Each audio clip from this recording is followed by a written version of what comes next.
That has another event. That's 6:45.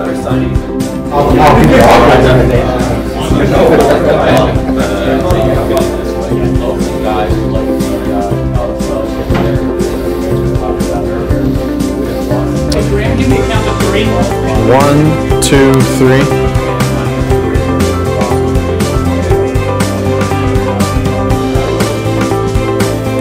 We're gonna get started in just a second, so if you haven't had a chance to grab food, feel free to. We're just slight technical related items. Like a PowerPoint deck won't send. Is that considered technical? I don't think so.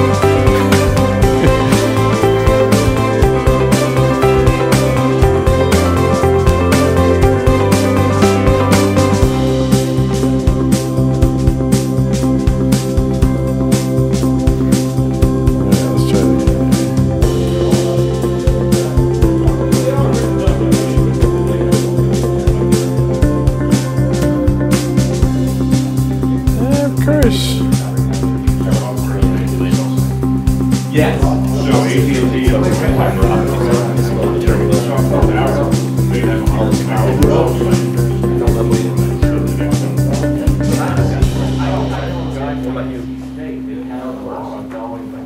I'm a mechanical engineer, and LoRa got very good. I work a lot about technology and validation.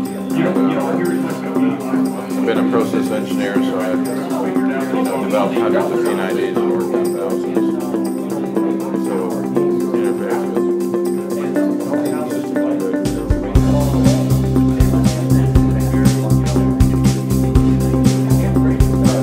1, 2, 3.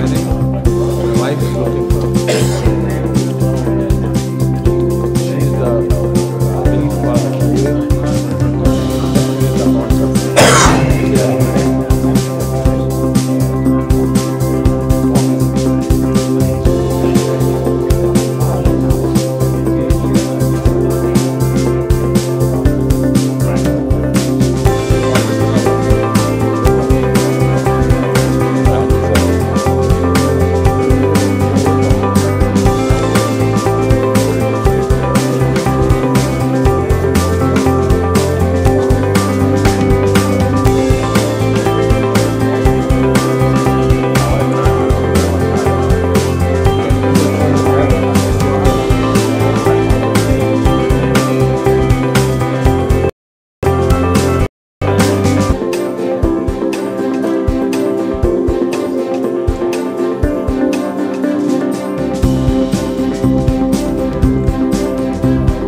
No, in fact, it's actually really hard to find somebody who can cut a good beard in Charlotte.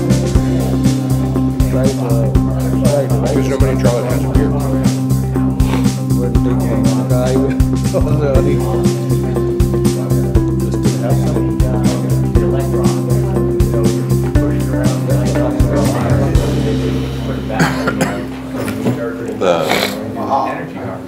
I've seen Olympic involved in a way. They're a pretty good school. And Pine Lake School is really impressive. It's basically a STEM school and a finance school.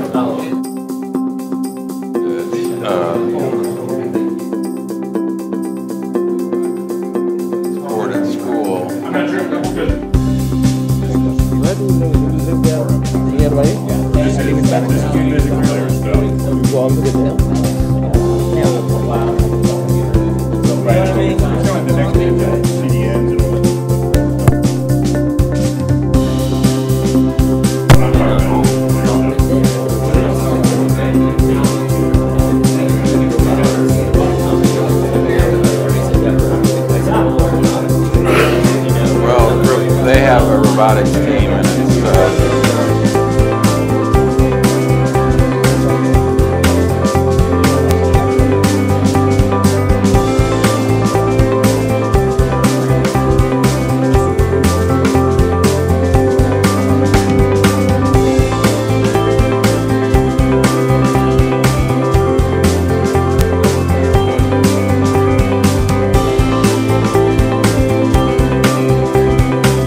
Organization is good. 401k matching, this, that.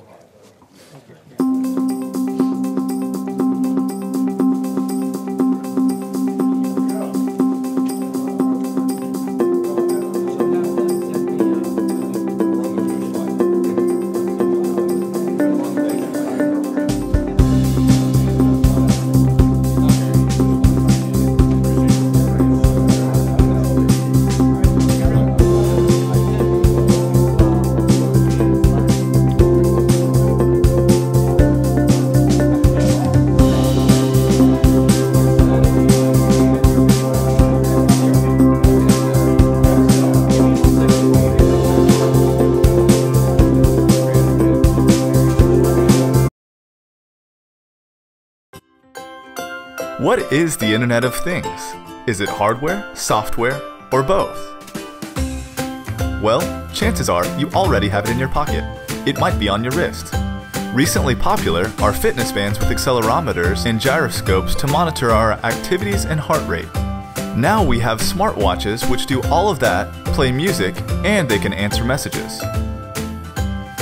Smartphones and tablets have replaced maps, secretaries, alarm clocks, entertainment, and now they can control our homes, change the TV, the temperature, security, and lights all from your device.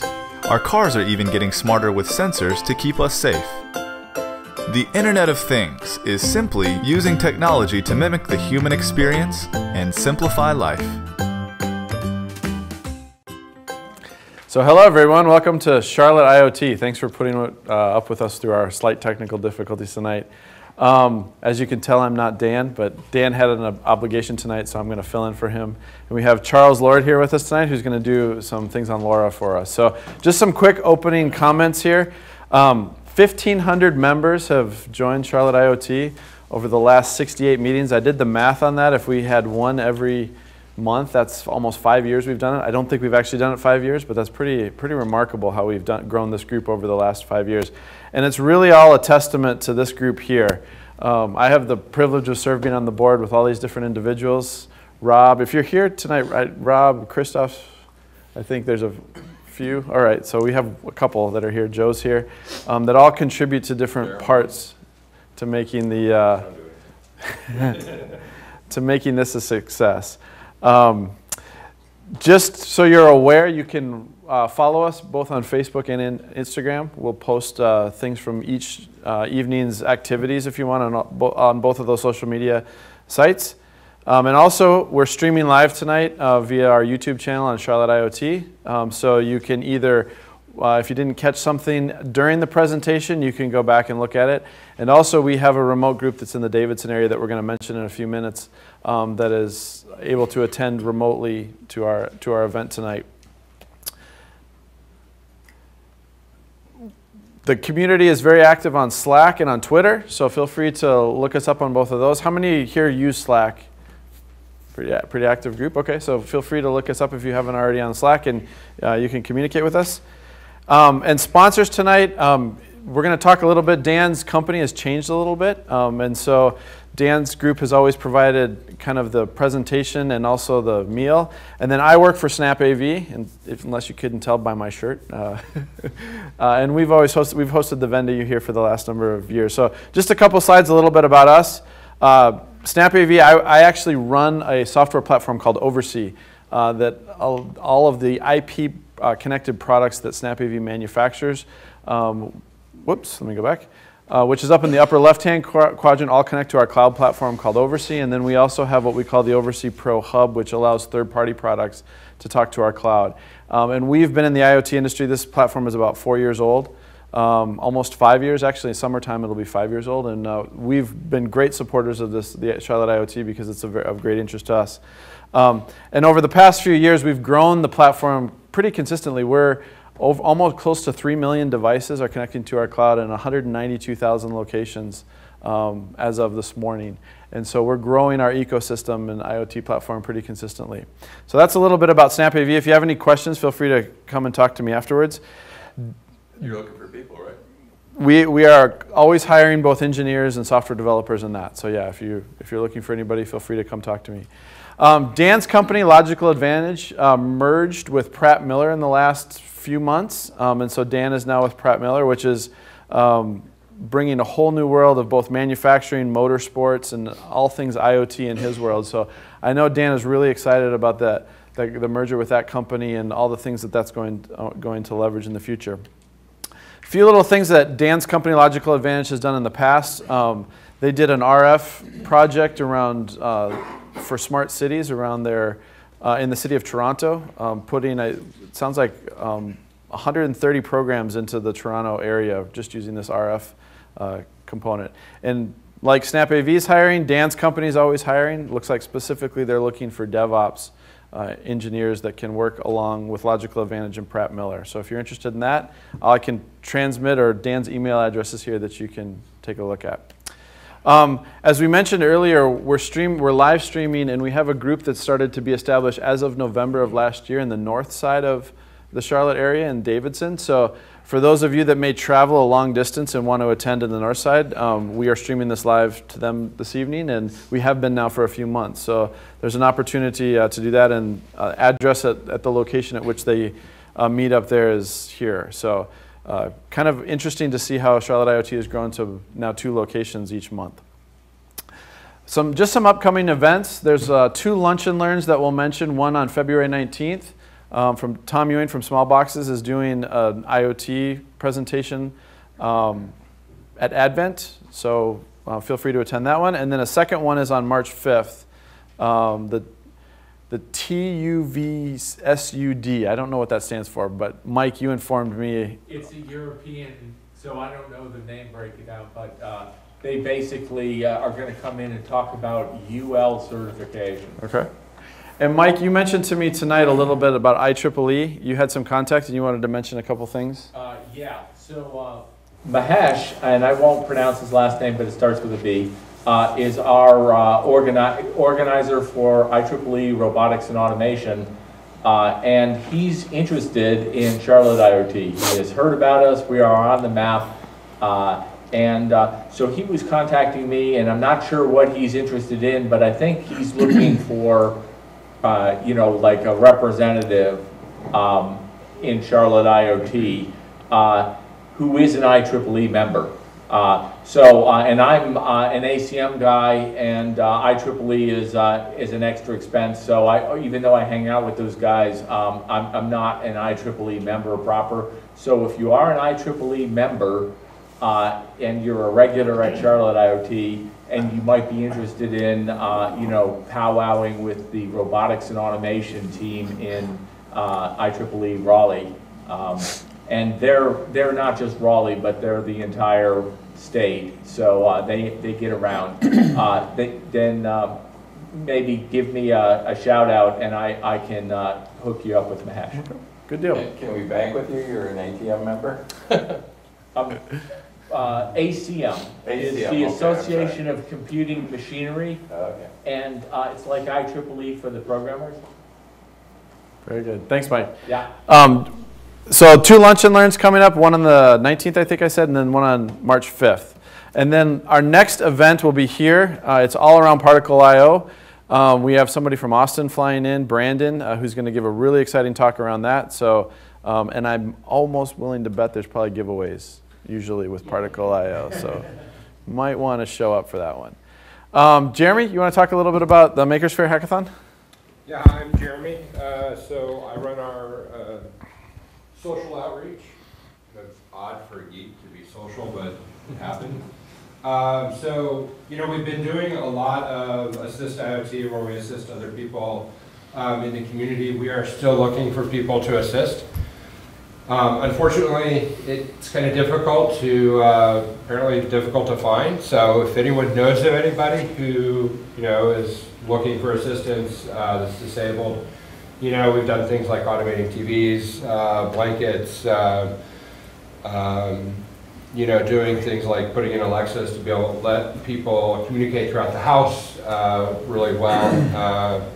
You know, lights, fans, stuff like that. I mean, simple things that you don't think of until you don't have use of, you know, your body to do these certain things. So, anyways, one of the things, the next thing that we're going to have coming up, this fall we're going to be doing Maker Faire again at downtown at the Discovery Place. And so I thought this year let's do something different. So what we're going to be doing is we're going to be starting with building some games. Basically start with some multicolor LEDs, neopixels for those who, or WS2812Bs for the real geeks in the room. And we're going to be putting some particle hardware around that. I have most of that hardware already, so we're pretty good there. And we just got to come up with different ways we can manipulate different things we want to add in, kind of look at gameplay and then programming and then the hardware and all of that aspect. So we're looking for our next hackathon to be in March, maybe April. If anyone's got any good suggestions on a date or dates that don't work, please let me know. The 18th is out, we know that. But if anyone's got any ideas on dates, we'd love to have you. We're always looking for sponsors. This is a great thing for Discovery Place. We'd like to actually get them some things in place where they can put that into advertising before they invite people out. So, maybe we can get a jump on that as well. And so, yeah, I mean, we're just looking to have a lot of fun and apply a lot of what we learned here into some building of some really exciting things we can use at the Maker Faire for the children and the adults alike. So, and Jeremy, Maker Faire channel on Slack. Huh? There's a Maker Faire channel on Slack. Sweet. There is a Maker Faire channel on Slack as well, or you can find me or one of us, or just post on the group tonight's meeting or whatever. Just get a hold of us, and yeah, it'll be really fun. So. And Jeremy, you have 2 giveaways tonight you wanted to give away. You want to talk about them? Actually, I brought some toys in. I'm a geek. Does that surprise anybody here?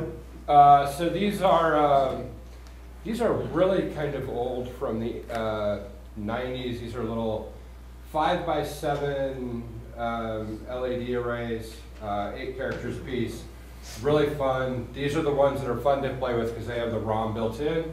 So you just send it the data and it actually just displays it. Set it to. And these are really fun. These are Russian can LEDs. You think that that's strange, you're right. It's actually a LED and if you don't believe me, you gotta come look at these. It's actually an LED that's actually in a can, like an old transistor would be in. Mike, what's the round, it's not a TO92, but it's the round case, I don't know. But yeah, the LED's in there. It's one direction, but yeah, it's pretty cool. It's just unusual. So I've started getting into stuff like that, and so I thought I'd bring some tonight to give away. So 1990s LEDs and Russian LEDs. What could go wrong with that, right? there you go.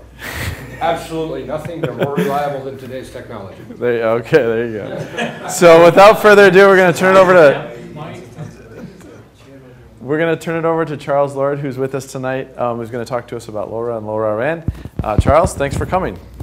What is the Internet of Things? Is it hardware, software, or both? Well, chances are you already have it in your pocket. It might be on your wrist. Recently popular are fitness bands with accelerometers and gyroscopes to monitor our activities and heart rate. Now we have smartwatches which do all of that, play music, and they can answer messages. Smartphones and tablets have replaced maps, secretaries, alarm clocks, entertainment, and now they can control our homes, change the TV, the temperature, security, and lights all from your device. Our cars are even getting smarter with sensors to keep us safe. The Internet of Things is simply using technology to mimic the human experience and simplify life.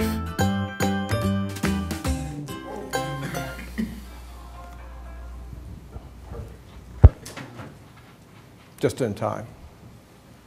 Okay, are we ready? I thought you had another. Okay, we're done. While we're doing advertisements, for things coming up.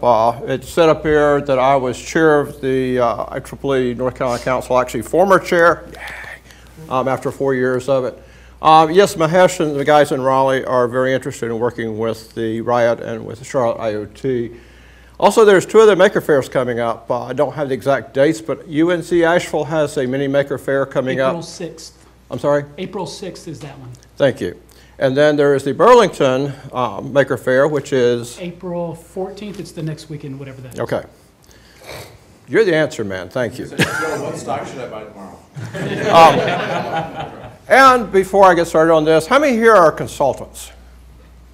We have a consultants network that IEEE runs in North Carolina, and we actually have a workshop coming up on May 4th, which is a Saturday, across town at UNC Charlotte. It'll be an all-day workshop, and I think we're going to charge something like $30 to attend that all day. We've got people coming in from all over the U.S. to speak on that. So if you want to know more information on that, see me.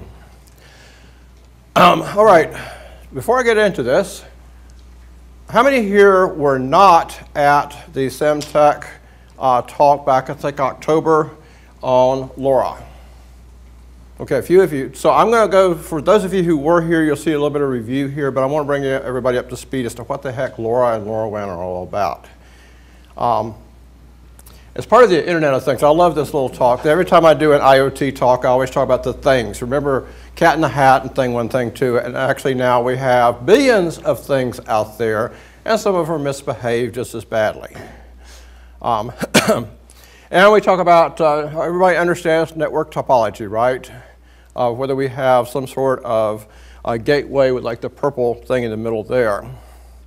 And of course there is no protocol for the IoT. Some of this is kind of dated off. This is based on a talk I did at Embedded Systems Conference out in Silicon Valley area, Santa Clara, a couple of years ago. All of these protocols are based around what I call the free bands, the ISM. Who knows what ISM stands for? Industrial, Scientific, and Medical. Those are the free international bands that are available around the world. 2.4 gig is the only universal one. That is why Wi-Fi and Zigbee and all the 802.15.4 and Thread and all those things underneath it, and microwave ovens and everything else is at 2.4 gig. 2.4 gig is fun, but it has limited range. It is blocked easily by anything, either metal or even organic, such as a human body. Yes, Mike? What's the opening for 5 gigahertz? Because a lot of us have Wi-Fi at 5 as well as 2.4. And actually, I think 5 is actually part of the international, because that used to be in the old days. Those of us who are hams and have been hams since the dark ages know that everything up above about 4 gig was just free for everybody worldwide. But of course nowadays we're using 5 for cellular phones, so it is highly regulated, but there are free bands in there. But you notice that we have in the US the 915 megahertz band. There's a couple of advantages to using 915 over 2.4 gig, mainly because it has better propagation. It does better penetration through walls, people, etc. One project I worked on many years ago when we first came out with the 802.15.4 standard, which is again what Thread and Zigbee and some others are built on, is we're using it to locate firefighters when they went into a building, because you can do some really great location finding on there. And we found that even smoke attenuated it too much less people and walls. But you'll see that in Europe, you see mostly 433 and 868 megahertz. That's why anything that's sub-gigahertz has different standards for different parts of the world, and we'll come back to that in a few moments. And all right now, I love it when computers lock up on us.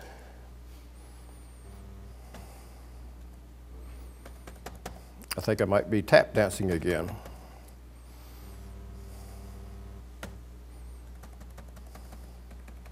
I love it. Okay, folks.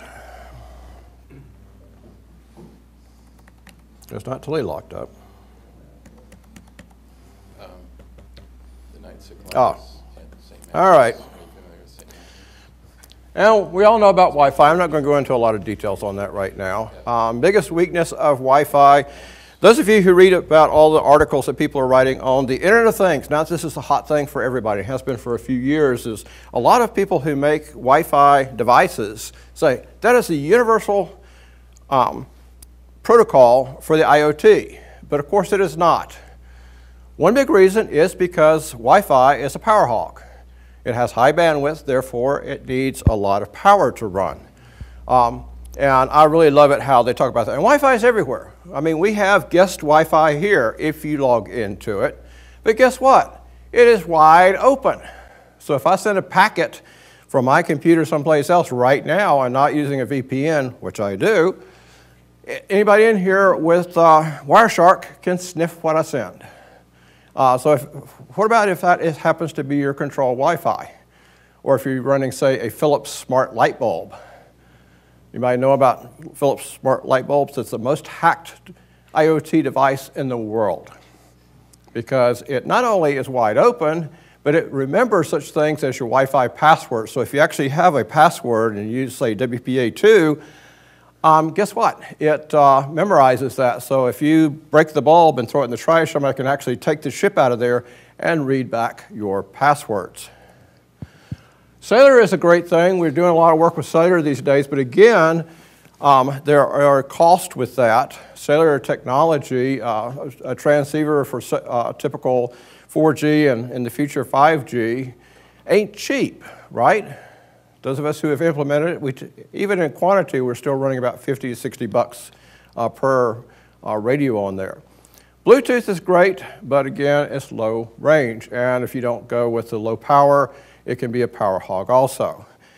802.15.4 is my favorite one out there. If you run it in beacon mode, you can have a device that will last longer than the battery will. The battery will die before you actually expend the energy in it. I have devices that I built probably 10 years ago. They're still out there operating on the same original battery, which is a darn good thing because they are buried in concrete. This is on 2.4? I'm sorry? This is on 2.4? That is on 2.4. 802.15.4 actually does support some sub-gig bands, but it's still not used that much because the people who are implementing it typically are allied with the chip manufacturers, and the chip manufacturers are happily making 2.4 gig radios. Another thing is that you do use the greatest technology in 802.15.4 is the fact that it's using QSPK modulation in there, which is a great way of plowing through. I mean, it's on the same frequency bands as Wi-Fi, which is a huge amounts of power out there, and it can still get through where Wi-Fi can't. It actually wins. It's amazing. But again, it is short range, and it's 2.4 gig for the most part. Lessons learned after 10 years of this, again, majority of silicon is at the higher band. Maximum data rate of 250 kilobits per second. But if you're reading temperature gauge, I mean, you're not trying to stream video or audio. You know, we're not trying to send a YouTube out there someplace. It's pretty good. And again, maximum usable range of about 10 meters. Your mileage may vary. I have known people who put antennas and power amplifiers on it and they run it for miles. They do that a lot in agriculture out in the West. Another cute thing about the typical 802.15.4, because of the demodulation scheme, the receivers actually take more power than the transmitters. That seems to defy all logic, but it's because of logic that happens. A lot of times they do gateways with 802.15.4, where the orange modes up there will be the PANs, personal area network coordinators, and everything in 802.15 is personal area networks with Wi-Fi, whether it is Bluetooth or, say, Zigbee or any of those. And then the purple one is whatever a gateway is. And of course, the disadvantage is that low data rate. So if that gateway is actually running on Ethernet, which can run a whole lot faster than 250 kilobits per second, you have all sorts of FIFO fun issues, which I have run into in a number of products that we've done in the past. But we got lots and lots of new protocols out there, which we've been hearing about, and there's lots that's not even on here. Narrowband IoT, which is going to be part of the cellular system in the advanced 4G, getting into 5G. So it's actually going to be available from the cellular carriers. So Verizon, Comcast, et cetera, the companies that are out there running towers, Sprint, et cetera, are going to be providing this. But still, the radios are not cheap because, again, it's working at cellular frequencies in there. But it is very low rate. Anyone here ever doing work with, say, 1X or some of the early first generation? Yeah, I still have products out there that we're supporting, vending machines, et cetera, that are out in rural areas that are still sitting there sending packets of 1X data out there because it still exists. And Verizon said they'd support it for 10 years about 5 years ago, and now they say it's only going to be around for another couple of years. Surprise! Sigfox is mostly in Europe, and it's a competitor with LoRa, which we're talking about today, and LoRaWAN, but there are others that are outside of our talks out there. And these all tend to be wide area networks. You know, it's really cool about stuff like with the particle board, the photon, the various little types of devices that we've worked with in some of our sessions here. But again, it's not something that I can have a unit here, and have another unit to say up at UNC Charlotte running off the same node. You know, we're going to have some sort of gateway here and some sort of gateway over at the university. So we need something that can actually run off of towers and actually be a true wide area network. And these right here are ones like that. Narrowband IoT, I'm not going to go into a lot of detail on it. If you're interested in that, we could actually do a whole nother session on that. Sigfox is a proprietary standard. There are a lot of chip manufacturers licensed, but again, it's very slow rate. It is a lot like using the old 300-baud dial-up modems. Very, very slow.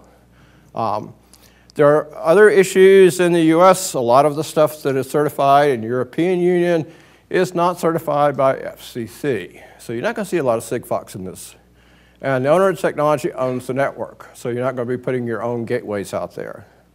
Again, it's BFPSK, which is a very slow rate out there, and it's working on 868 in Europe and 915 megahertz here in the US. Which brings us to LoRa. Again, if you saw the talk back in October, I'm going to be continuing a few of the things that were said in there. It's an open standard. That said, that there's only a couple of manufacturers making the RF chips, which is an issue with some end users out there still. But it is an open standard. The LoRa Alliance, which is an international organization, runs out of Europe because LoRa started there. LoRa is really big in Europe. It's not that big yet in the US. 3 years ago, we said it's going to be in the US in a couple of years. Well, it's still going to be in the US in a couple of years. So we're still getting there.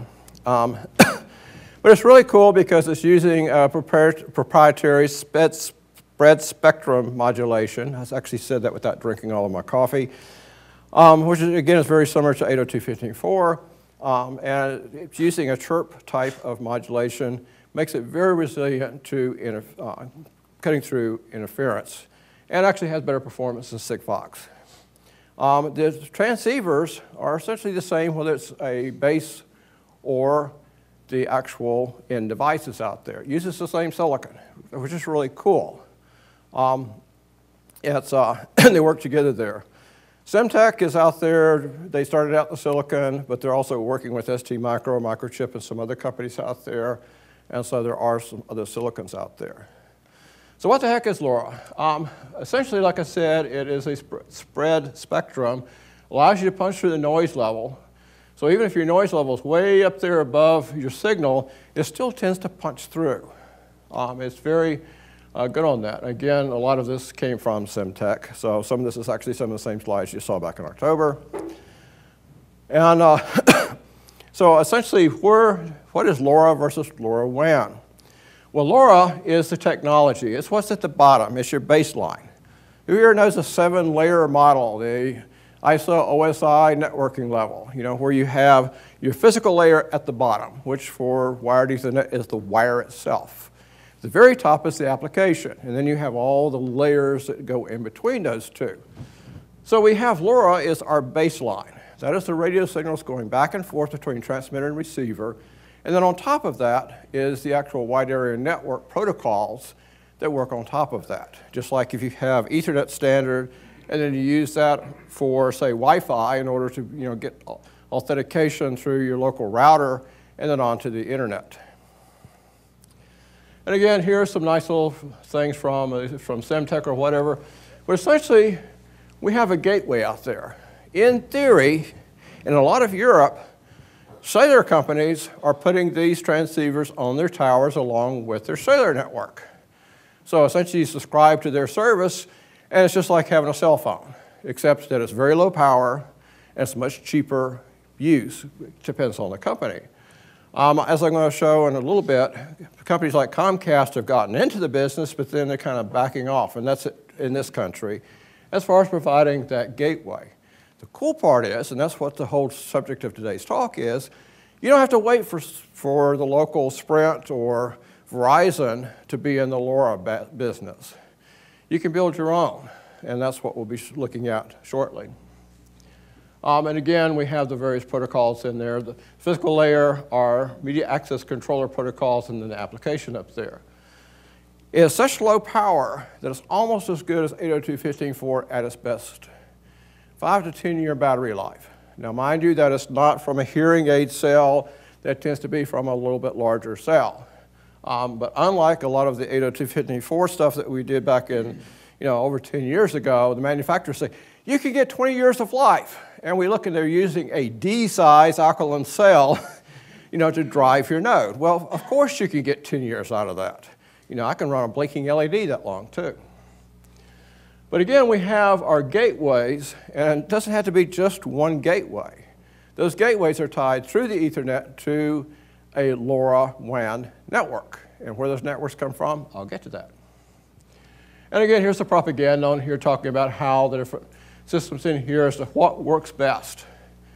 Cellular works when you need some existing coverage. You don't want to bother with base stations.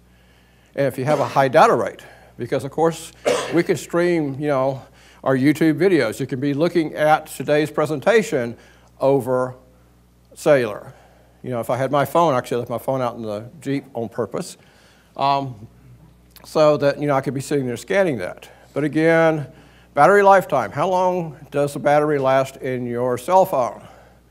Not that long. Of course, the typical cell phone, smartphones running 10,000 of the applications at the same time. But still, it's going to be a long battery thing in there. At the other extreme of this, where we have short range, and we need something that's extremely low power so that we have long life in there, that's where, again, I meant to change their thing on here. They have Bluetooth and Wi-Fi. Actually, that's kind of where the 802.15.4 standards, whether it has Zigbee or Thread built on top of it or 802.15.4 base standard on there. In the middle, where over half of our stuff is, you need a combination of the two. You want low power, you have low data rate. How many sensors out there? Again, getting away from the AV stuff and some of the high data rates out there where you're sending video or audio or tons of data. You can get away with really low data rates and therefore low power. First run of this, and again, this is the same slide that you saw back in October. I'm hitting too many buttons here. Let's go back. They did a thing in Santa Clara Valley based on 3 towers. Now, that's a pretty large valley out there.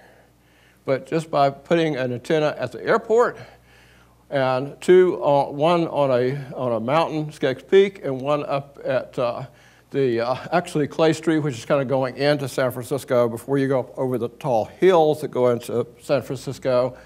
Those 3 towers gave total coverage over the 101. You see all the little red stars in there. And I've actually been on that network and got the same coverage that they did. And those are live towers right now.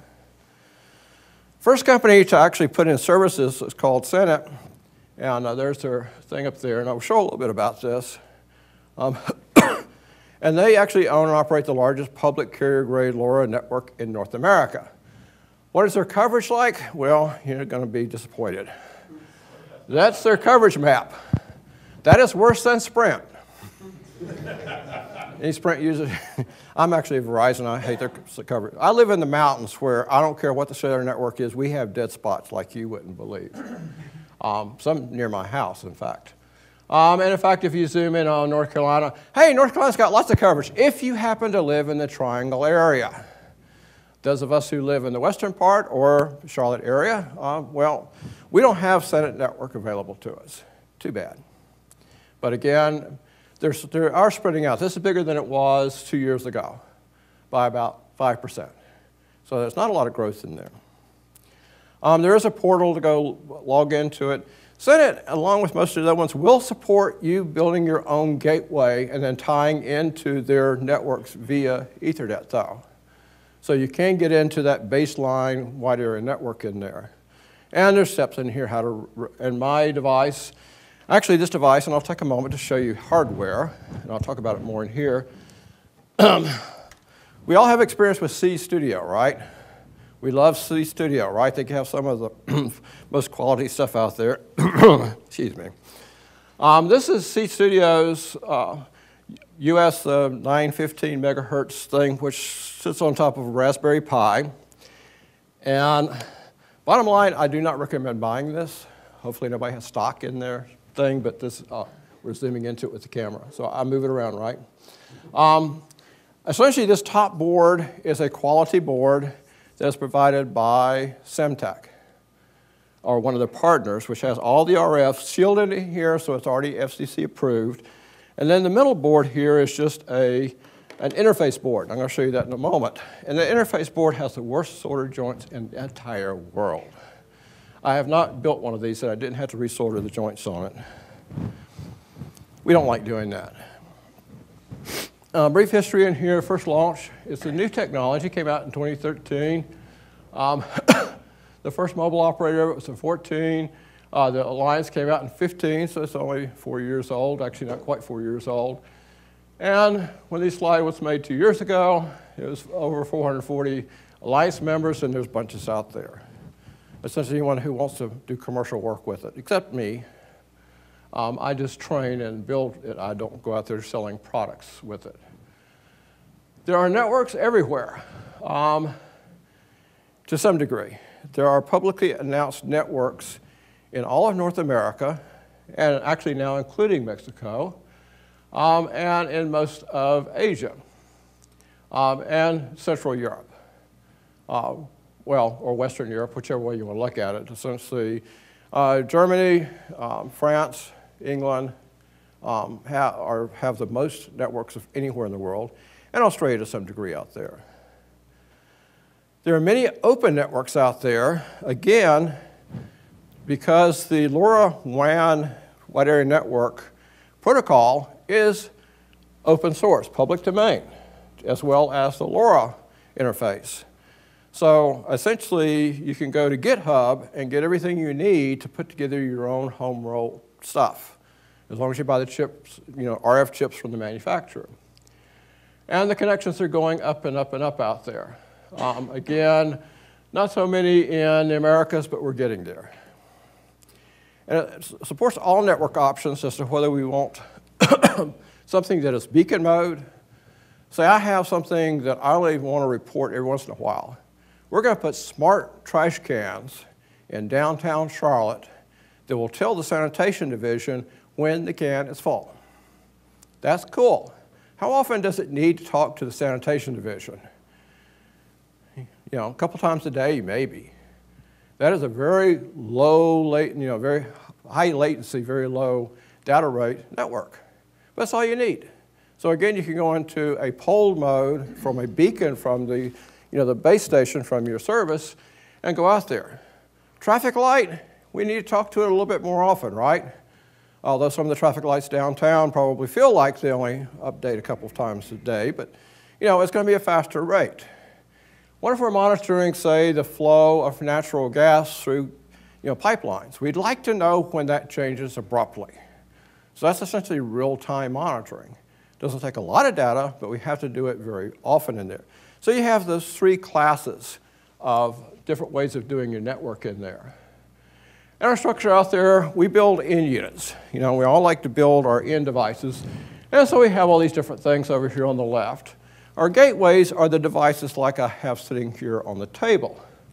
And those are actually picking up the RF signal, and they go through a backhaul, which can be through cellular, it can be through Ethernet, either wired or Wi-Fi, and it goes into the network servers, which is the whole heart of this.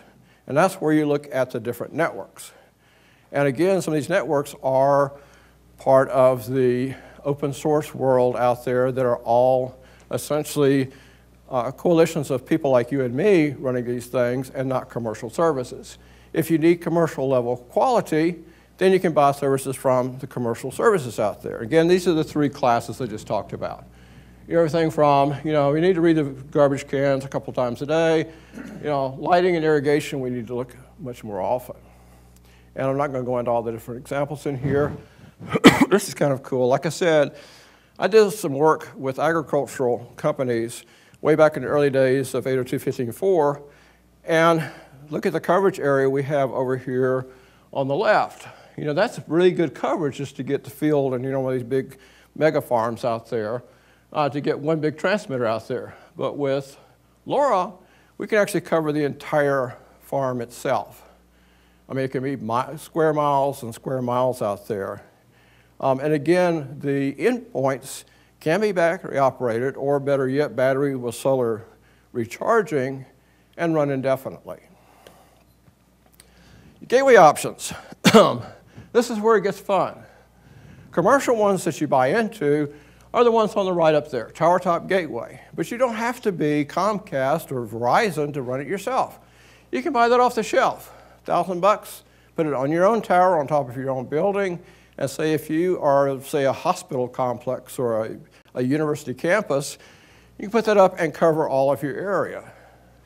And that way, you don't have to worry about anyone else operating the network. You run it yourself.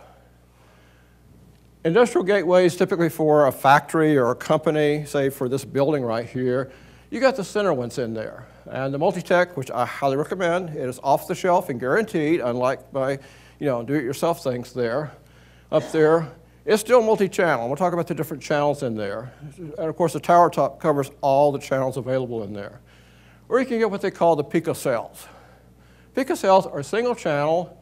It typically takes say a Wi-Fi or wired Ethernet. And here's a picocell right here. This is about $100, or actually I've seen them for like $79 now. So I'm holding it so he doesn't have to zoom the camera around. But essentially, it's just a little simple device. It's a single channel. But again, it has the Ethernet connector. It actually has two. One will go to wired Ethernet, and one that's designed to go into a Wi-Fi router. And it gives you perfect coverage, again, with just one channel. This is perfect for development, or for hobbyists, or for, say, your home system. Although my home system, until it died, had that full multi-channel one. That's the one that came from C Studio. I now have a Multitech, like the center one up there, which runs 24/7. Again, I'm not going to go into all the details in here, but essentially our RF goes in there, and it goes through between the transmitter and our packet handler, which converts it into Ethernet. And on this one, actually goes through a SPI port to work with a typical MCU, such as an ARM. That is like the chip that is on the board that is on the far end. We're going to hold it up. In fact, I gave one of these away at a previous meeting here. This is one that is actually sold by SEMTECH or marketed by STMicro, which has our familiar Arduino connectors on it. So I can put it onto essentially any type of development board. Has a little tiny chip here that has all that block diagram up there that goes to your processor. So pop this on top of any type of Arduino output board that has a SPI port, and you're good to go. Is that PCI connector there at the bottom? I'm sorry, what now? Is that a PCI connector at the bottom? What, down here? Yeah, at the bottom. Is that a PCIe that you slide in? Oh, well, it has the little universal connectors on here. What's the, thank you. And so, I mean, this is actually made so you can plug in all types of actuators. It's perfect for experimenters or for teaching classes. So you can put everything from a servo to a temperature sensor, et cetera, on it as part. And typically, this is used as an end unit. But what do I say about the silicon? It's the same either way. So I can actually take this and a processor and turn it into this guy because it's the same silicon. It's just changed the software. And the software, again, GitHub. And if you're using it for a specific processor like ST Micro, it's on ST Micros. And actually ST, who here has ever developed with ST Micro, particularly with the ARM processors, then you probably know what MX Cube is. It is their little, combination of thing that you pick an application, it creates the code for you. They actually have LoRa and LoRaWAN profiles in MX Cube. I mean, it's just like punch and click, okay, we're ready to go. And again, we're talking about long lifetime, multi-usage, et cetera. This is propaganda from the manufacturer, but it's all pretty much true in there. And fairly cheap cost. That little board right there is, I think, like 20, 30 bucks, a little plug-in board. And a ready-made unit with single channel, less than 100. So, it's not expensive to get into this thing, but it has a lot of good implications as far as future use in there. There is actually the ST Micro board that has both the ARM processor, it has the Cortex M0 processor, and that same chip that is on the little daughter board on there. And again, it comes loaded with all kinds of little ping pong experiment. But then you can download all of the LoRa and LoRaWAN stacks to put onto it. Board I had right there is this one. This is one that's actually mated to one of their boards, which also is a Cortex M0. I like that they're putting them on the M0s. They're showing you don't need a lot of horsepower. It's not going on an M4. It's going on an M0, which is essentially, in my book, pretty much an 8-bit to 16-bit replacement because it's a lower power board, but still has plenty of capability for that. And then this is the board that I have here over there and one of their various Nucleo boards from ST. There is another little board which I meant to bring, but it didn't get thrown in my backpack, that is called the SODAC Explorer, which is a little cute little badge board that actually has all of the devices on there, runs off of a coin cell, so you can actually put it like, as a name badge and put, say, a display on it. And actually have one of these, since it has the Arduino pinout, I just got a little, OLED, like an LCD panel, actually an OLED panel, so I can sit there and have a little, smart name tag that could be remotely controlled through the LoRa network. Commissioning, it uses over-the-air authentication based on the unique identifier that's on each one of these chips. Essentially, it is a MAC address. Hopefully everybody's familiar with that. Go to IEEE and get a block of these addresses, which are unique in the world. Same thing that's on your Wi-Fi and even on your wired Ethernet in your laptops and your phones, et cetera. Uses the extended unique identifier, which is actually what they call the MAC address these days. To add your local gateway, which is the easiest way to go, particularly here in Charlotte or in Asheville, is again to build your own gateway out there, whether it's off the shelf or build one from scratch out there. And again, Open LoRa, which is available out there from source code as well as compiled for various devices out there, gives you all the capability you need, period. You don't even have to go through the data collection networks out there if you are just using this locally, if you're not part of the world IoT. Different companies out there. LoRiot is one of the better ones out there, in my opinion, and stuff. But you can go on there and get a free gateway, which is actually tied to the international IoT network. So I can actually have something just like you're going into the cloud with something with Wi-Fi. It's something anyone who has your unique IDs can get the data anywhere in the world. But again, it's using that long identifier code just like you have for getting into a cloud. And you can have one function from that. And it supports about every single device out there. If I had lots and lots of time, which I'm not going to spend today, For one thing, I'm running on battery power, so you know it's going to be a short talk. But it supports everything from the high-end commercial to the lowest of the low-end stuff. This page scrolls and scrolls and scrolls down below that. C Studio, if you like troubleshooting, buy it. The reason I bought it was one of the first kits out there that would allow you to do a multi-channel device. Yes, sir? Have you played with the ESP32 LoRa combos? Have you played with the ESP32 LoRa combo boards? Yeah, I mean there are a lot of others, but I mean this one is the one that I spent way too many gray hairs on. But again, Rising HF, which is it's a Chinese company that makes good stuff, though. This is actually the board that's in the C Studio. If you want to build a C Studio thing, get this and hand wire it as such to your Raspberry Pi, because essentially all you need is a little bit of communications between the two SPI port to actually run the RF silicon on there. That is a good board, and actually that's what's in the C Studio. It's just their interface stuff that's in there, and that's what it looks like when it's all plugged in and working. I've actually seen this. But again, that is what I have sitting there on the table, hooked up and operating in there. And again, it includes everything but the Raspberry Pi. If you buy it in Europe on the 868 band, it comes with a Pi. If you buy it in the US at 915, you have to buy the Pi separate. I can't explain why. The price differential pretty much covers Raspberry Pi 3B Plus or whatever, it ain't that expensive.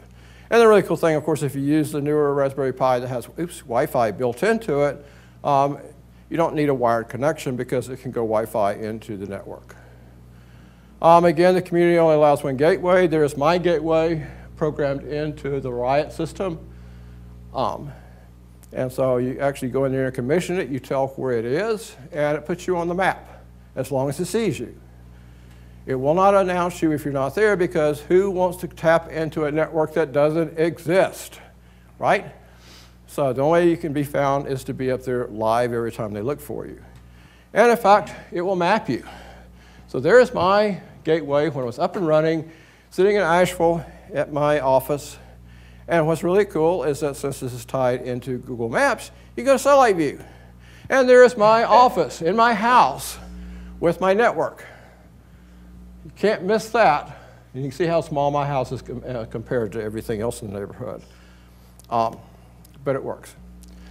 And again, all of this, since it runs on the Pi, runs in Linux, and all the Linux source code is, again, available on GitHub and many other locations on there, and it shows your applications running over there on the right. Up there, your various LoRa stacks are running through there. Of course, it runs Apache to actually manage the system, etc. We talked about the different device classes again, the ones that you need to be on all the time versus the ones you only need once a day. LoRaWAN generates all of your keys. Again, it's just like using a cloud service. You know, all of you use some sort of cloud service, right?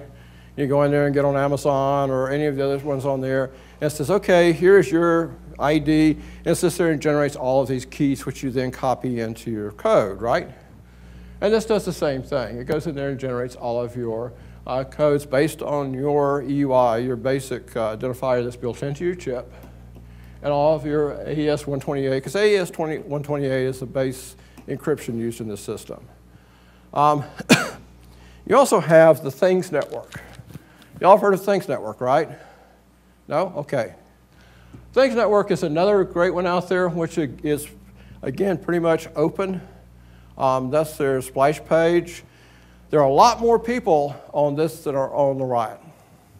And so this is actually a world map, and just much like a Duke Power outage map, it shows you, where the hot spots are, which are the blobs up there. There's 315 somewhere in the East Coast. So let's zoom in, and numbers go down a little bit. And let's see, I thought I was going to do this live, but believe me, there's actually 4 based here in Charlotte. So there are 4 people that are on the network that 2 of them are open to anyone using it, 2 of them are considered subscription. And yes, people are actually buying these gateways, putting them up, particularly the higher end ones, as a permanent mount and then selling space on it, which is perfectly legal. So essentially it's like being your own data carrier for the cellular network, except it's for the LoRa network. And then you give them gateway into the Things network or Riot or one of the other networks we're going to talk about in there. Free membership is just like it was with the other one. You get 1 gateway and 1 basic function. Otherwise you pay. And it's not outrageously expensive on there as to how to get in there. But I mean, this is kind of an old slide. At that time, there were 27,000, almost 28,000 developers. Now it's over twice that. And then there are people actually building real applications out there, registered applications. There are over 14,000 of those. My gateway is also registered to that network. Can you be on multiple networks at one time? I don't recommend it. Because the gateway sometimes has trouble figuring out which network it's supposed to be sending packets to. We don't want to do that. We're going to tie to 1 network at a time. There's a great talk out there that's online. Again, these slides, some of you have been taking pictures. I will send these slides and we will post a link to those to the discussion page for this meetup. So all of you have this. But again, this is a great thing from ARM and the Things network. It shows you how to use an ARM processor on the Things network.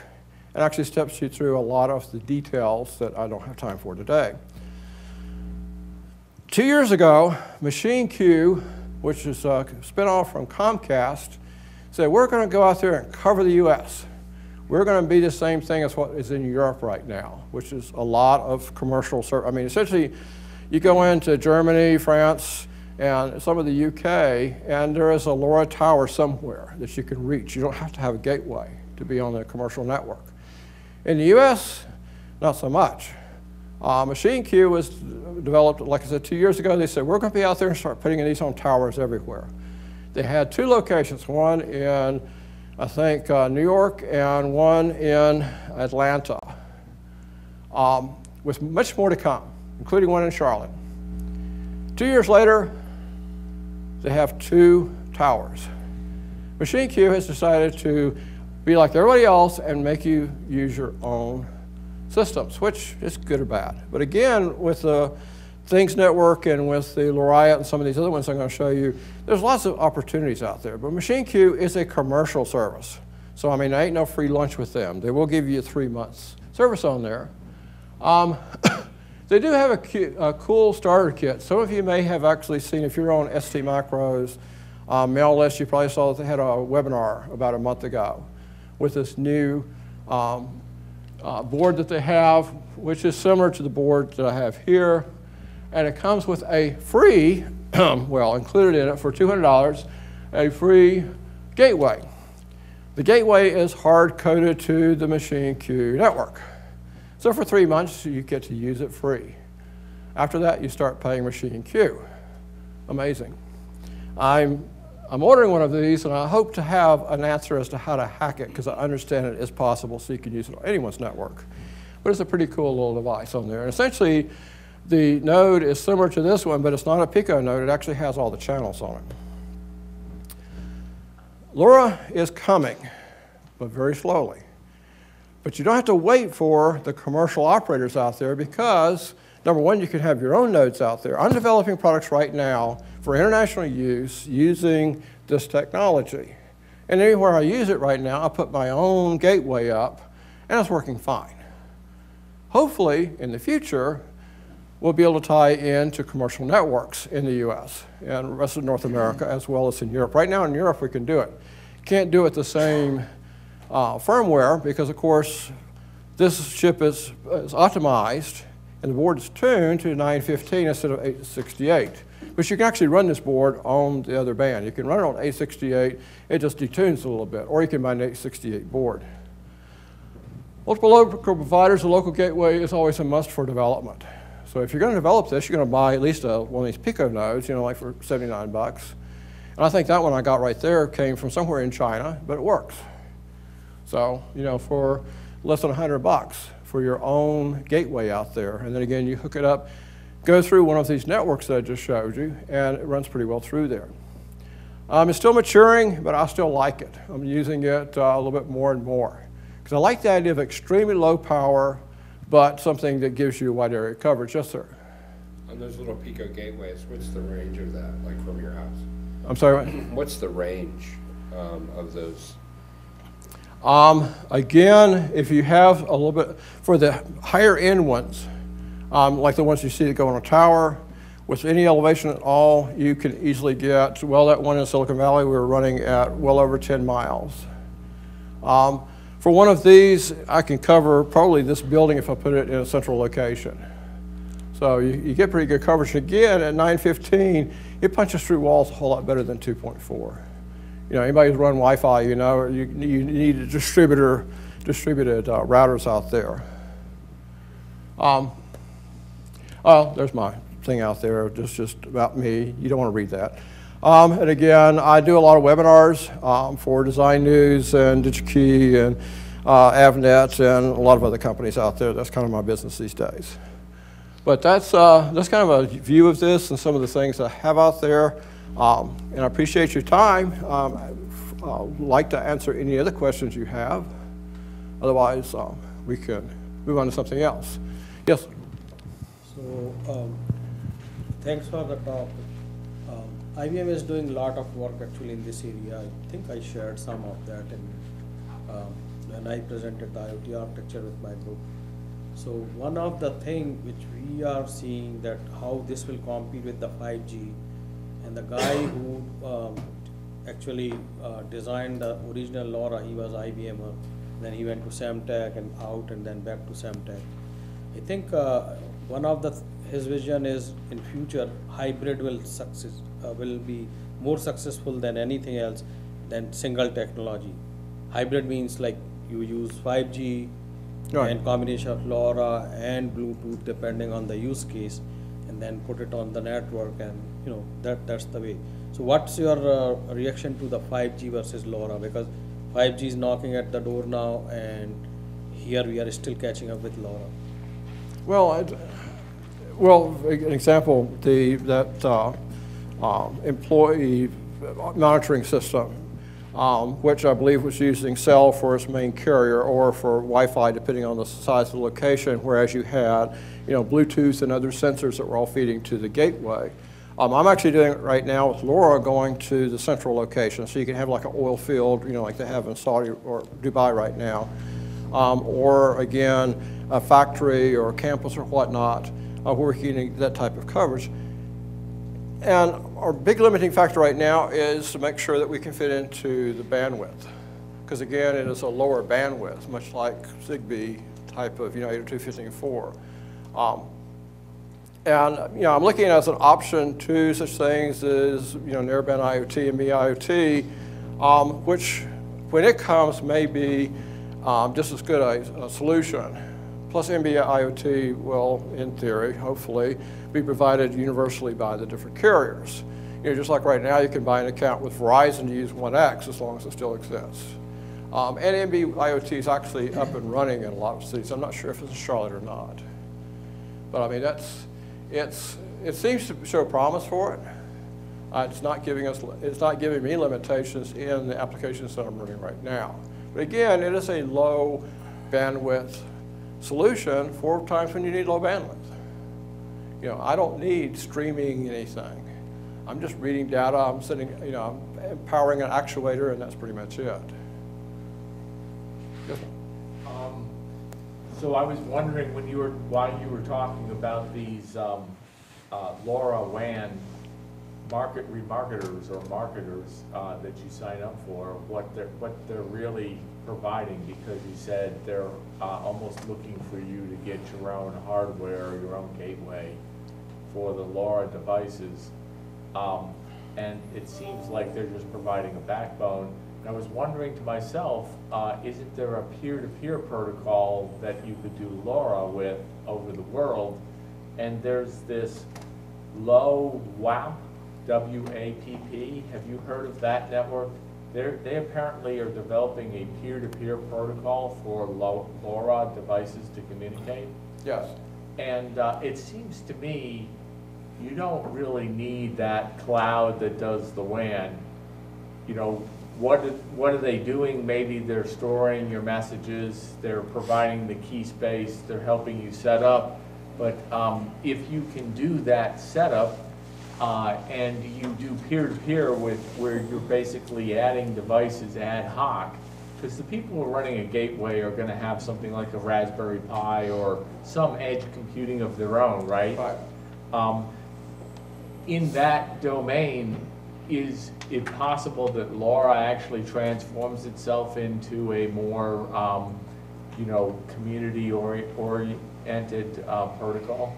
Well, we're mixing a few terms in here. The point-to-point is actually, you're getting away from LoRaWAN to just the base LoRa in there. And yes, you can get one of these gateways and program it to where it only talks to another gateway. And if I have, for example, if I'm running an agricultural system in you know, indoor agricultural or other type of aquaculture type environment someplace, and I have headquarters at another location that I want to talk to, I don't need all of that big network because I don't have people all over the world trying to get into my system, like for the cloud. Because mostly the services are much like a cloud provider. You're right. So it's just a way of disseminating data and having it in a fixed format to anyone that you give access to it, they can get to it. If you want peer-to-peer, certainly you can do it. And yeah, I'm familiar with the protocol, you know, where they do the peer-to-peer. So, I mean, I don't want to be argumentative, but I don't look at peer-to-peer as only a proprietary solution. There's lots of public peer-to-peer networks that are doing data transfer, and to the chagrin of all the industry guys, because you know they're sharing files and stuff. So sure. They become public peer-to-peer networks. There's right? the torrent network, which has been around as long as the internet has, and it is a peer-to-peer worldwide network. As long as you know how to get into the network, you can do that, yes. And again, it depends on how you want to structure this.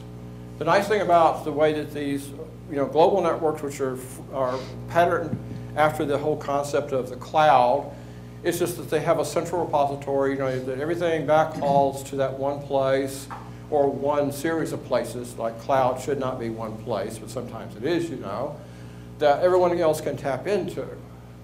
But yes, you don't always need that. And there are the applications to do it for point-to-point.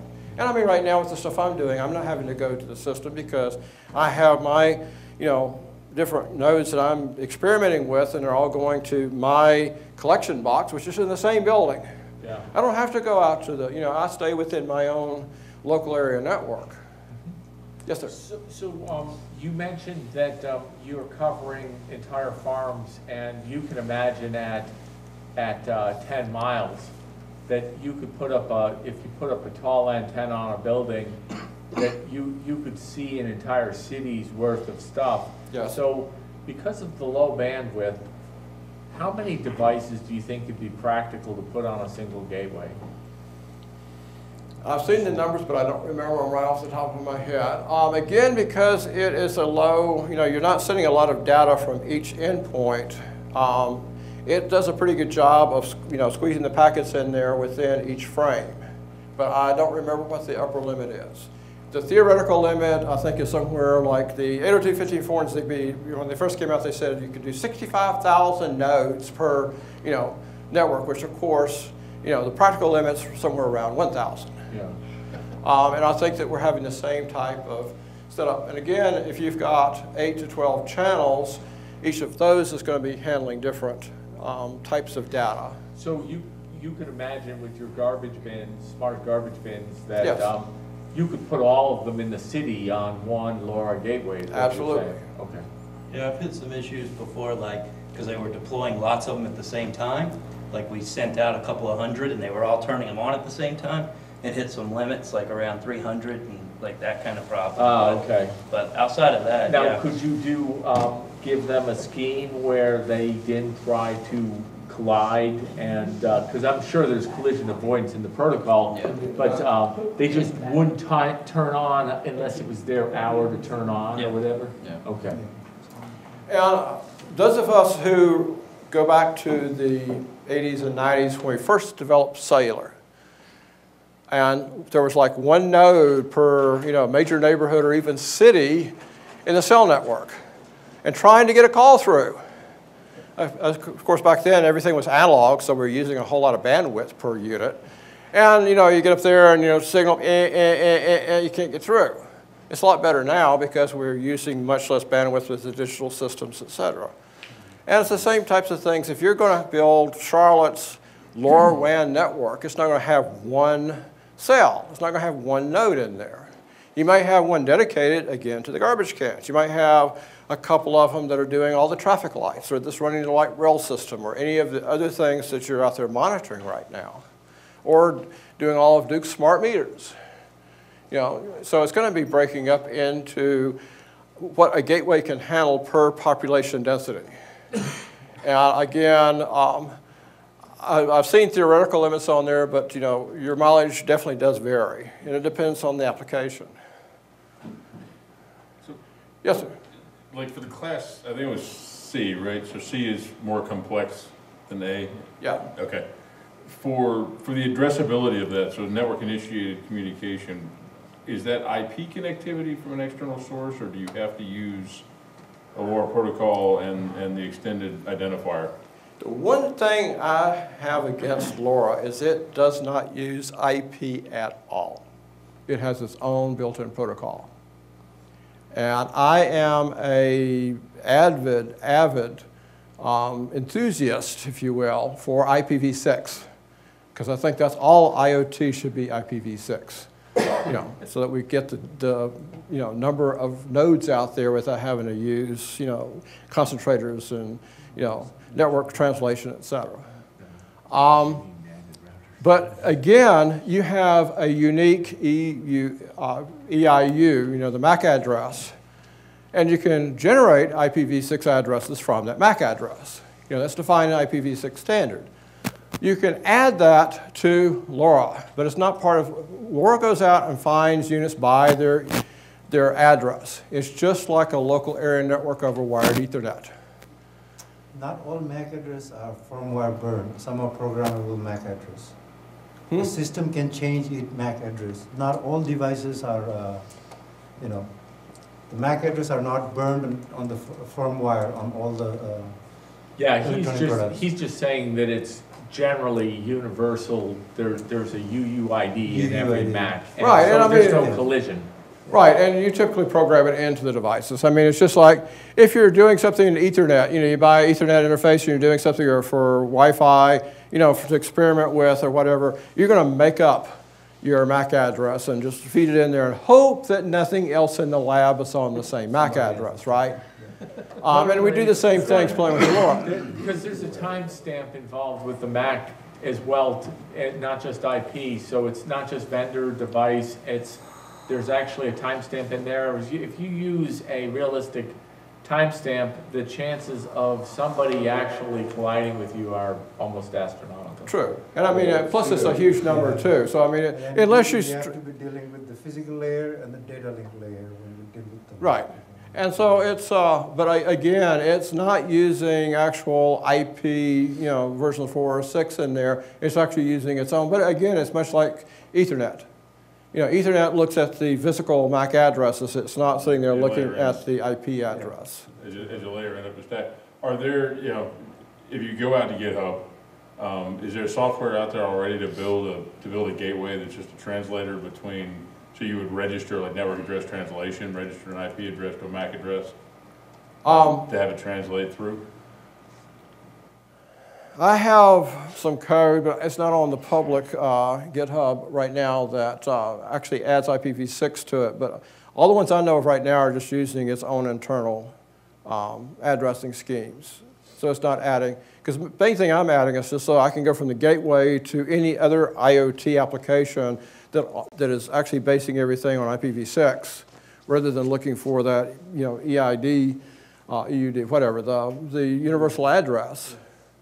I need more coffee before I can do all these acronyms. But still, to, it's apples and oranges to get the two to talk to one another, but it's very easy or straightforward to go from the MAC address, the extended MAC address, to IPv6, or to actually try to convert it to whatever you want to make up for IPv4, if you really have to do that.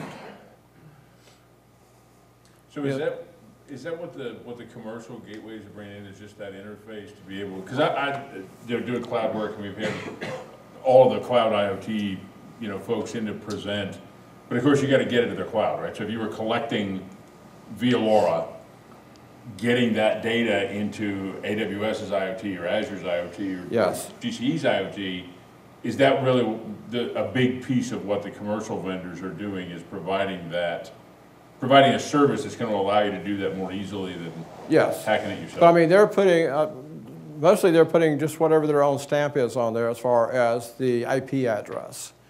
I have not seen them doing my scheme where I'm actually, keeping the MAC address and using the V6 standard says, okay, we're going to take this address and stick it right into this part of the, the version 6 address, and it's done. Because that is the backup way. There's other ways of assigning IPv6. I could talk about IPv6 for an entire night, if you want me to. Not tonight. To actually put that in there. But what I've seen, it looks like it's just sticking their own stuff on there just to get it into the cloud. So the LoRa network server you can actually deploy on AWS. It's open source as well. But then you'd have to go from that to AWS IoT. The alternative is you can actually deploy that LoRa network server on the gateway, and then you can put your own MQTT connection from the gateway to AWS IoT. So I've seen both solutions implemented. But in an actuator state, right, in a network-initiated communication process, how would you access that from a non-LoRa-aware device? So say I've got, keep the AWS going, right? I've got a Lambda function that needs to actuate a light. The light's on LoRa, I'm in Lambda. How do I get that signal to pass between an IP world and a LoRa world towards the device end? Well, the thing is that, think about how the cloud services work. They don't look that much at the IP address. They look at whatever you have been assigned for your widget. Right, but all the communication is IP. Huh? All the actual communication at layer 3 is IP. It's IP going there, yes. So there has to be some IP address, but that is not what identifies you to AWS. Right. AWS has assigned you a function, that is my temperature sensor number 25, sitting behind my office right now, telling me the outside temperature at my office is probably about 55 degrees right now. And so, but what it sends to AWS is its own AWS assigned stuff. It gets there over the internet using some, IP address, but it doesn't care if it's IP4, IP6, or whatever. Right, but I'm saying reverse that flow. Yes. So client to server metrics up are easy, right? You can NAT all day and embed any protocol you want. Yes. Reaching back towards that device from the IP domain. Yes. How do I pass through that? How do I reach back? So for network initiated, right? So if I've got an open connection, right, somebody's natting at the gateway, I got no problem. But how do I initiate towards that device? Right, and so your LoRaWAN gateway service that your gateway talks to assigns some IP address. It's not necessarily based on the universal ID, the MAC address. It's whatever assigns it. Sends it to AWS, and so when AWS comes back to you, it's whatever address that the gateway gave it, which is probably one of the gateway's block of addresses. It has nothing to do with your individual device. Okay, so you would assign a subnet to a gateway for routing purposes. Essentially, I think that's what they do. I haven't gone into the details of it, but it's not based on... I think they call node. Well, if it's AWS IoT Hub, then it's MQTT. It's pub sub. So it goes from LoRaWAN into a pub sub environment.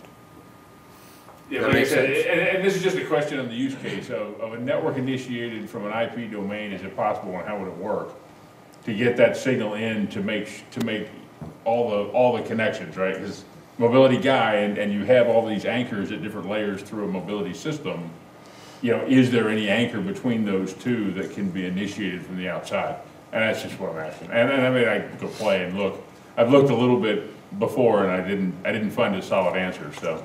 And, you know, and I think it varies per cloud service as to how much of the initial, you know, the original data that's in this end node over here actually gets all the way over to the cloud service. My guess would be that the hub actually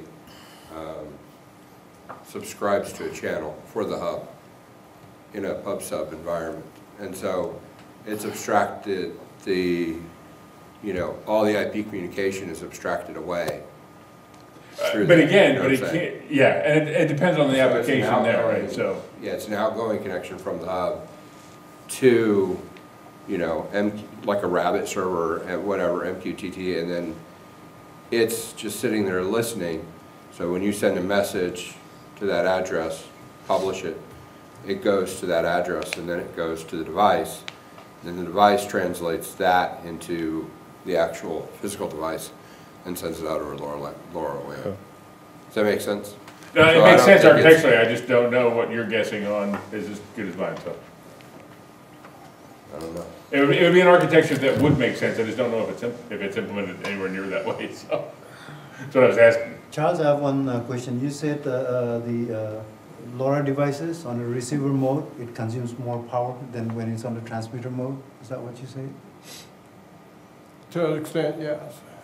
Yeah, You said that was a surprise. I think you were talking about thread though, right? At that point, you said your receiver nodes were consuming more power than your transmitter. Oh, in 802.15.4 it does. Yeah.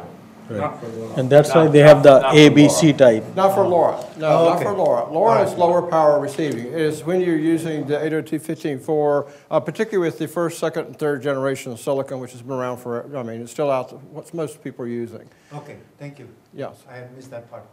Yeah, but no, in LoRa, listening is much lower power than transmitting.